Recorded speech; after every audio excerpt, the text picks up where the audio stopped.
السلام علیکم ورحمۃ اللہ وبرکاتہ۔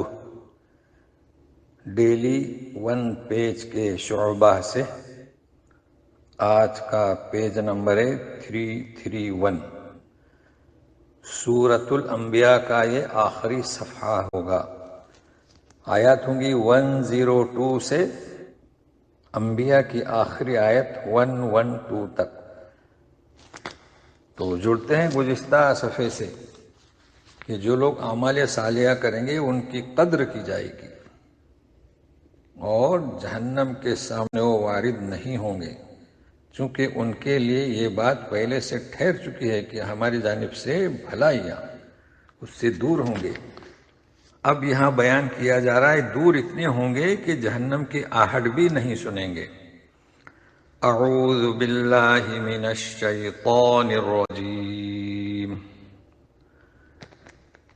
لا يسمعون حسیسها وهم فیما اشتہت انفسهم خالدون۔ اس کی جہنم کی آہٹ بھی نہیں سنیں گے اور وہ جو کچھ چاہیں گے یعنی جنت میں ہمیشہ ہمیشہ رہیں گے۔ لا يحزنهم الفزع الأكبر وتتلقاهم الملائكة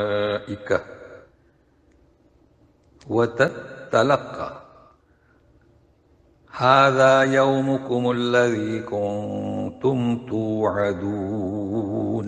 اور آہٹ تو کیا، اس بڑے گھبراہٹ کے دن یعنی گھبراہٹ والا دن انہیں غمگین نہیں کرے گا۔ اور کیا، فرشتے ان کا استقبال کریں گے، ملیں گے۔ کیسے؟ کیا کہتے ہوئے؟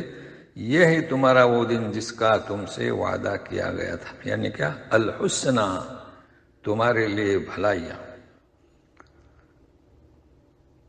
اور وہ دن کون سا ہوگا؟ قیامت کے دن ان کے لیے بھلائیاں، اس کی کیفیت، اس کی ماہیت، اس گھبراہٹ کی۔ یوم نطوی السماء کطی السجل، دیکھیں غور سے، کطی السجل، لام پر تشدید ہے، پھر سے سنیے، یوم نطوی السماء کطی السجل للکتب، تو 3 لام ہوئے، سجل کے 2 اور کتب کے لیے۔ کما بدأنا اول خلق نعیدہ وعدا علینا انا کنا فاعلین۔ جس دن ہم لپیٹیں گے آسمان کو، کیسے لپیٹیں گے؟ سجل، دیکھیں سجل تومار، دفتر اوراق کا، بے اوراق کو دفتر میں لپیٹا جاتا ہے نا، اس طریقے سے جیسے کہ ہم نے پہلی دفعہ پیدا کیا تو دوبارہ کریں گے، یہ ہم پر وعدہ ہے، ایسا ہم کر کے رہیں گے۔ تو یہاں خاص کر توجہ چاہتا ہوں، ہم نے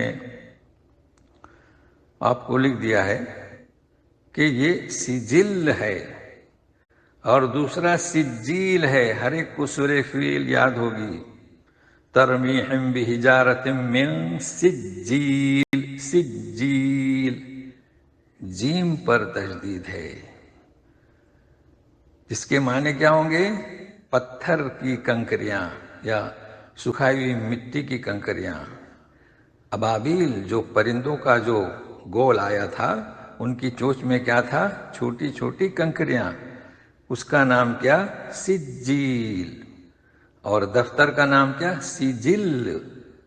تو اکثر ہمارے یہاں یہ ہوتا ہے کہ نکاح کی جو فائل لکھی جاتی ہے نا، تو وہ سجیل لکھا جاتا ہے۔ تو سجیل کے معنی کیا؟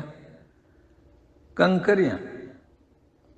تو ہم یہ توجہ دلانا چاہتے ہیں، جس بستی میں آپ جائیں تو ہمارا آپ کا یہ فرض بنتا ہے شرعی اخلاقی کہ حسن سلوک یعنی مواعظ حسنہ کی طرح ان کی اصلاح کریں، اور ثبوت میں یہ 2 آیتیں بتائیں جی، ایک تو یہ جو ہم پڑھ رہے ہیں اور سورہ فیل کی۔ تو سنیے گا، تو ہم لپیٹیں گے آسمان کو جیسے کہ دفتر اوراق کا، اور جیسے ہم نے پہلے پیدا کیا ویسے دوبارہ کریں گے، اور یہ ہم پر وعدہ ہے۔ مزید سنیے گا، وَلَقَدْ كَتَبْنَا فِي الزَّبُورِ مِن بَعْدِ الذِّكْرِ أَنَّ الْأَرْضَ يَرِثُهَا عِبَادِيَ الصَّالِحُونَ۔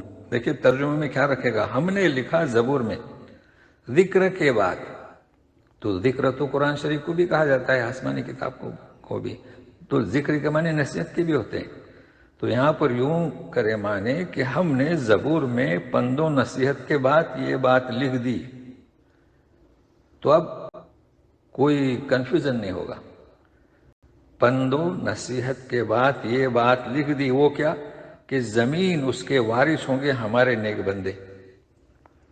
یہ نوٹ کر لیں۔ اب آپ خود غور کریں کہ یہ جو اقتدار ہے دوسروں کے ہاتھوں کیوں گیا؟ اس لیے کہ ہم نے قرآن اور احادیث صحیحہ سے تعلق توڑ دیا۔ تو شرط کیا ہوئی؟ ساری زمین کس کی؟ ہمارے نیک بندوں کی۔ تو شرط کیا؟ نیک، صالح۔ ہم مسلمان ضرور ہیں مگر وہ صالحون کی جو صفت سے دور ہیں، لہذا سارے مسلمان اگر یہ صفت اپنے اندر اختیار کریں تو یہ اللہ تعالیٰ کا وعدہ ہے۔ ان فی ھذا لبلاغا لقوم عابدین، اس میں پیغام ہے جو میرے عبادت گزار بندے ہوتے ہیں۔ دیکھیے صالحین، عبادت گزار۔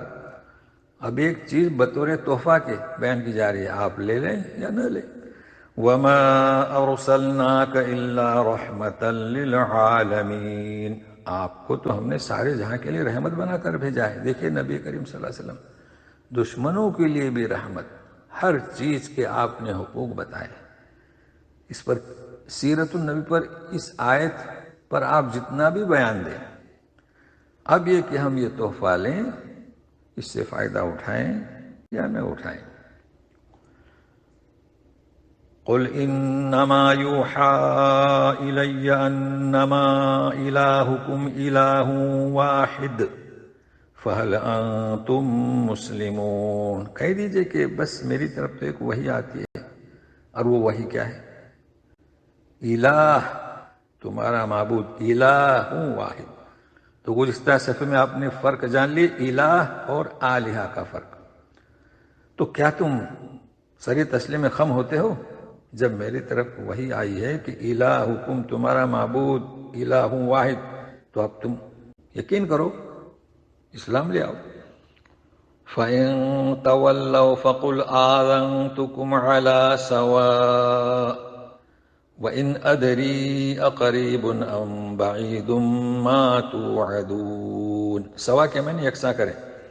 اگر وہ روگردانی کرتے ہیں اس کے بعد بھی، تو آپ کہہ دیجئے کہ میں نے تو تمہیں بتلایا یکساں طور پر، آذنتکم، وہ اذان سے، آواز سے، پکار سے دعوت دی تم کو، یکساں طور پر، کسی میں فرق نہیں کیا۔ اور مجھے کیا پتا کہ یہ جو وعدہ کیا جا رہا ہے وہ قریب ہے یا دور، قریب ام بعید ما توعدون، مجھے اس کا علم نہیں۔ علم کسے ہے؟ انہ یعلم الجہر من القول ویعلم ما تکتمون، اللہ کی تعریف کہ وہی جانتا ہے ظاہری باتوں کو اور جسے تم چھپاتے ہو، مجھے اس کا علم نہیں۔ وَإِنْ أَدْرِي لَعَلَّهُ فِتْنَةٌ لَكُمْ وَمَتَاعٌ إِلَىٰ حِينٍ، اور مجھے اس کا بھی علم نہیں کہ شاید یہ تمہارے لیے ہو سکتا فتنہ ہو یا ایک وقت تک کا فائدہ اٹھانا۔ مطلب ہے کہ یہ جو مخفی رکھا گیا ہے، اور یہ کیوں رکھا گیا ہے، ہو سکتا ہے تمہاری اس میں آزمائش ہو۔ تو آخر میں دعا کی جا رہی ہے، اور مخالفین کے ساتھ کیسی ہماری کیفیت ہو، جھگڑا فساد نہیں، وداعی۔ تو سنیے گا، قال رب احکم بالحق وربنا الرحمن المستعان على ما تصفون، کیا فرماتے ہیں نبی کریم صلی اللہ علیہ وسلم؟ رب احکم یعنی کیا؟ احکم بالحق، برحق فیصلہ فرما۔ کس میں؟ مخالفین میں، منکرین میں برحق فیصلہ۔ اور ہمارا رب مستعان ہے۔ مستعان جسے ہم کہتے ہیں نا ایاک نعبد و ایاک نستعین، تو سے مدد مانگتے ہیں تو مستعان، اس مدد مانگی جائے وہ کون ہے؟ ہمارا رب رحمان۔ تو دشمنوں کے مقابلے میں ہم کس سے مدد مانگیں گے؟ رحمان سے۔ کس بات پر؟ جو یہ کہتے ہیں، جو یہ بیان کرتے ہیں، جو یہ تانا دیتے ہیں، لب کشائی کرتے ہیں دین کے بارے میں، وحی کے بارے میں، قرآن کے بارے میں، تو ہم کس سے مدد مانگیں گے؟ مستعان وہی ذات ہے۔ تو ہمارے لیے یہ صفت ہے، تو ہم سورہ فاتحہ سے پڑھتے آ رہے ہیں ایاک نعبد و ایاک نستعین۔ تو آج کے اس اختتامی صفحہ انبیاء کا، اس میں جو ہمیں اہم اس میں جو چیز ملی ہے وہ یہ ہے کہ ہم اپنے اندر صفت کون سی پیدا کریں؟ صالح، ہم نیک بنیں، تو یقیناً ہمیں ترقی ہوگی، عروج ہوگا، اور زمین کے ہم وارث تھے تو اب رہیں گے۔